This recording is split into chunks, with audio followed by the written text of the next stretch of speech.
The foundation of the woke house of lies is the claim that Europeans were colonizers, such that the accusers imply, and often outright state, that Westerners were alone in this practice. The truth is, not all Europeans colonized, nor did they invent colonization. Far from being conquerors, the Irish were often enslaved and sold on the same auction block at a cheaper rate than Africans, as a part of the British attempt to exterminate the race. At best, they came to the New World as indentured servants, discriminated against, unemployable, and, like dogs, prohibited from walking on the tended lawns of homeowners who despised them. The colonizing days of nations like Italy and Greece were limited to ancient times, and the attempts that lasted were primarily limited to the tribal lands of the more primitive regions of Europe. Viking conquests in the New World only occurred in the 12th century, and ultimately failed when indigenous tribes evicted them from their settlements. The woke herd is ignorant of all the nations that were landlocked, and hence had nothing to do with the transatlantic slave trade, or massacring natives on North and South America. Russia got into the colonizing business in the latter years of the 19th century, and their mostly failed attempts were restricted to the Orient.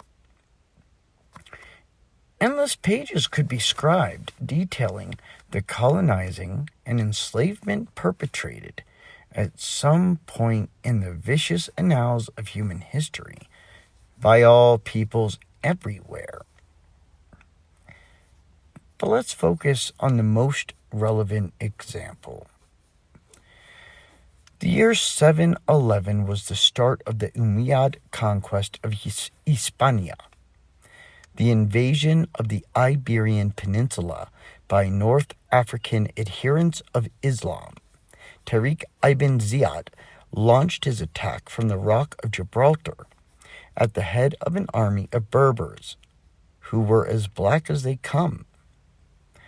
Within a few years, the invading forces had reached as far north as Gaul.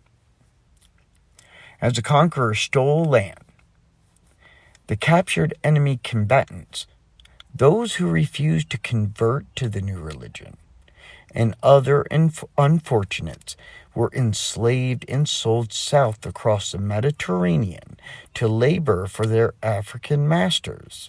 Hence, African forces colonized Europe 787 years before Columbus ever set sail, and 908 years before the first African slave landed in an American colony. Muslim rule in modern Spain lasted for nearly 8 centuries, and during that time, some form of the Arab slave trade persisted, much longer than the 247 years slavery lasted in America.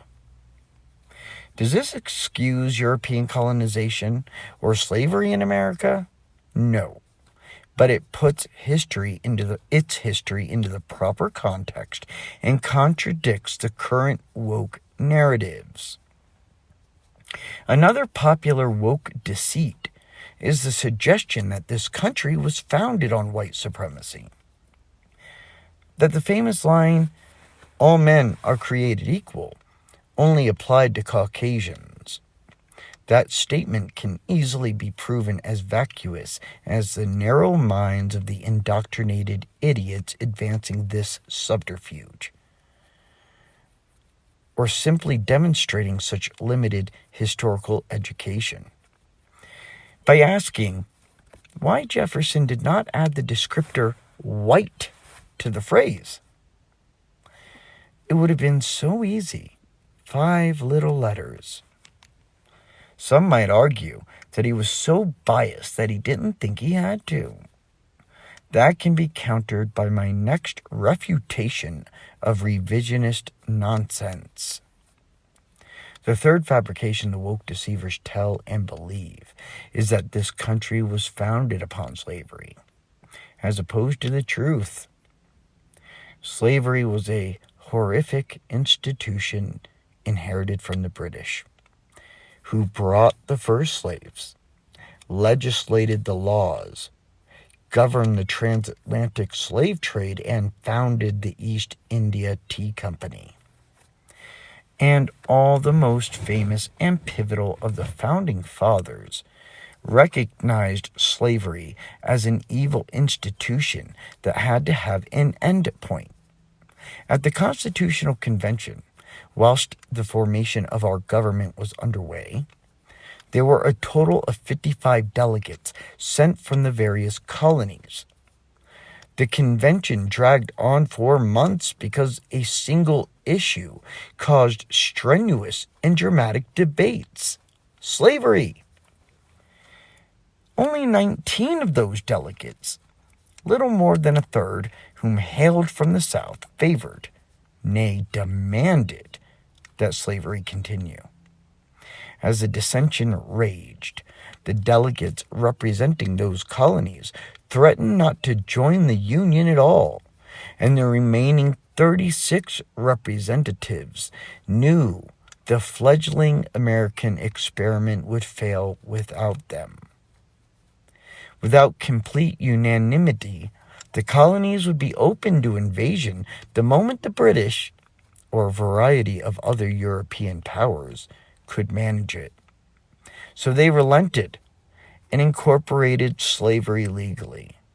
But as part of the compromise, it was agreed that the importation of new slaves would be banned starting in the year 1808.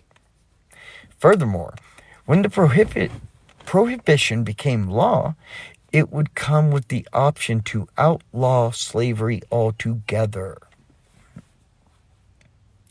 It was the same struggle when it came to representation in Congress, which was a function relative to a state's population. While the minority delegates did not want Africans to qualify as citizens, they did intend to have their slave population count to secure more votes in Congress. After another political dogfight, and another threat made by the Southern delegates to refuse to join, the convention agreed to the 3/5 compromise. It was decided that slave populations would count for 3/5 the representation of free citizens. It was never a measure of how human Africans were, and the confusion can be blamed on the deliberate political misdirection of tolerant serpents. The truth is that slavery was a bone of contention in the United States from the very beginning. This is why it was only allowed in the southern states. Why a slave could gain freedom if he could run north of the Mason-Dixon line. How the Underground Railroad could exist in the first place. Why the abolitionist movement could take root and thrive. This is why a battle was waged in Congress every time a new territory was incorporated into the Union over whether or not it would be a slave state. Only in a country in which slavery was such a contentious issue that it divided the nation in two could tensions broil over into a civil war that saw brother kill brother, and according to some estimates, 750,000 dead. A civil war fought, in the main, to end an institution that the foremost minds of our founding fathers, arguably the most enlightened men of their age, recognized as inherently evil from the beginning. If America was founded upon slavery, there would have there would not have been so many who opposed it. If this country was founded on white supremacy, Jefferson would have added the word white to all men are created equal, thereby constructing the foundational framework of legality which, by precedent, would have prevented the African slave from ever winning his freedom.